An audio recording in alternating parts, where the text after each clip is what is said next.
Did you ever see a man eat like this? I never. I'm always working with my son.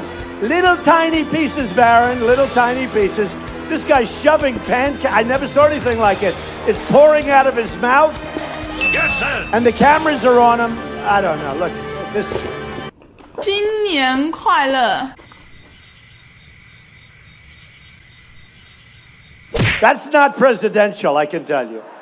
Not presidential. This comes from someone who is currently holding the seat of United States presidency. This is clearly a declaration of war.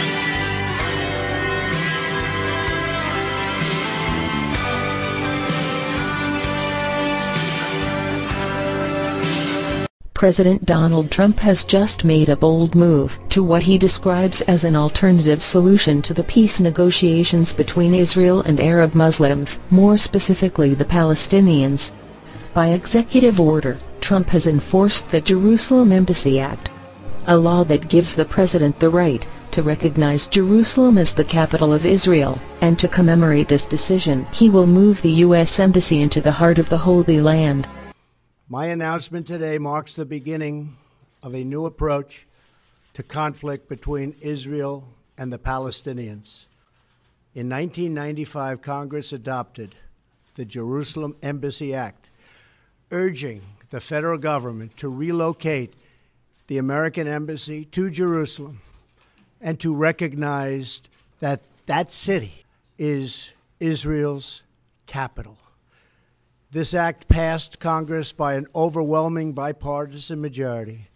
Yet for over 20 years, every previous American president has exercised the law's waiver, refusing to move the U.S. Embassy to Jerusalem. Therefore, I have determined that it is time to officially recognize Jerusalem as the capital of Israel. The Palestinians who reside in Jerusalem have uproared in outrage at the idea, whilst Saudi Arabia, the spokesperson for Islam and one of Trump's supposed closest allies, have expressed their disappointment and suggest that such a transition could cause upset in the Middle East. Trump's recognition of Jerusalem as the Israeli capital caused Palestinian leaders to reject the U.S. decades-old role as the central negotiator in Israeli-Palestinian peace talks.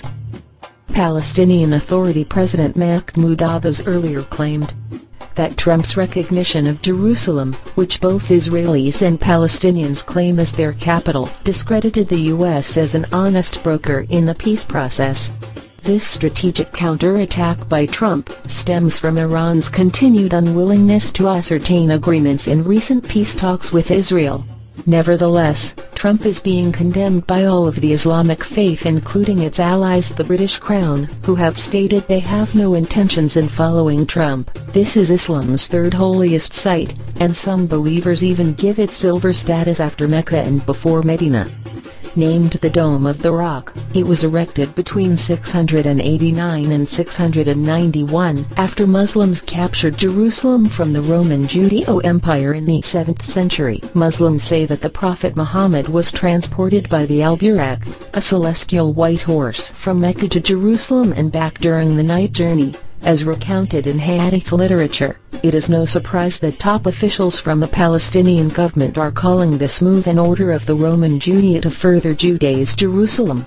Since the rise of contemporary Arab and Palestinian fundamentalist movements, primarily as a reaction to certain political or socioeconomic factors, the holy city of Jerusalem has been a source of inspiration and mobilization to them. Therefore, the Jewish occupation of the city reminds the Islamists of Muslim and Arab weakness and of the need to rise and free Jerusalem from Jewish hegemony.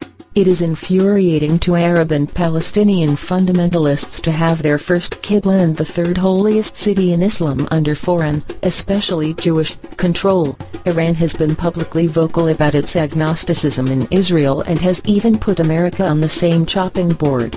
Its threats have been enforced with missile strikes, army raids and militants in Yemen and key Shia territories. It doesn't help that Iran holds the massive capabilities of being the world's largest nuclear hub, even with Obama's sanctions on Iran restricting nuclear research and expansion. Iran continues to outsource its armory of high technological weapons from North Korea. Trump has warned North Korea that he will literally blast the country of the world map, and Jong-un has faced Trump head-on. If Trump erects an American-backed Israeli embassy on the grounds of the Third Holy Land of all Muslims, could this be the reigniting of old flames? What is even more nostalgic is that as Donald Trump throws salt on the old wounds of religious history, he himself has become a martyr for God's so-called chosen people, where many have prophesied him as the biblical Cyrus, the great deliverer and patron of the Jewish people. The Great Sanhedrin of Israel has even written a letter directly to Trump and Putin, asking them to work together and restore the Third Temple in Israel, the way it was before it was taken over by the Prophet Muhammad, to its former glory in the days of King Solomon. With this heavy backing from the old empire, Donald Trump is far from Cyrus the Great of the Bible. Instead, he more resembles someone much closer to home and current, and that is the Byzantine king, Andronikos Komnenos. Andronikos Komnenos was born around 1118, the grandson of an emperor. He was a prince, but far down the line of succession. He had two passions: his military career, and a series of high-profile seductions.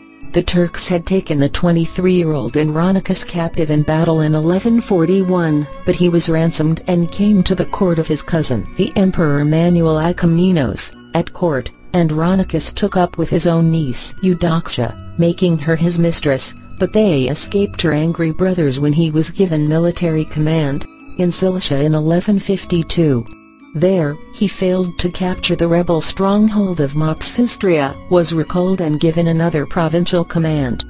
But he appears to have left this one hurriedly as well, to avoid Eudoxia's family. At court, he was implicated in a plot against Manuel and imprisoned, but after escaping in 1165, Andronikos embarked on a grand tour of foreign courts, interspersed with short reconciliations with Manuel.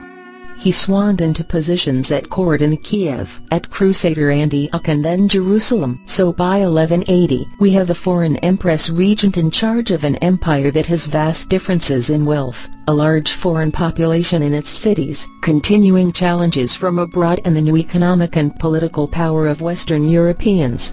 After years of Manuel's pro-Western policies and military adventures, this situation led to rioting and civil unrest across the empire, such that in 1182 Andronikos ended his retirement and marched on Constantinople with a small army. He was allowed into the city by an admiral and a general, and immediately inflamed passions against elites and Westerners in the city. This led to a bloody massacre of Westerners in the streets, while Andronikos himself arranged the assassination of the young emperor after he had signed over power to him. Before this, the young emperor was forced to sign death warrants for his own mother, sister, and the latter's Western husband. Andronikos capped this off with marrying Alexios' fiancée, the 12-year-old Agnes of France, daughter of the crusading French King Louis VII. The people of the empire tolerated him because they saw the previous regime as corrupt and broken, even if Andronikos himself is likely to have acted mainly to eliminate rivals. These measures began a vicious circle against his critics, real and imagined. As the harsher he got, the more rebellions broke out.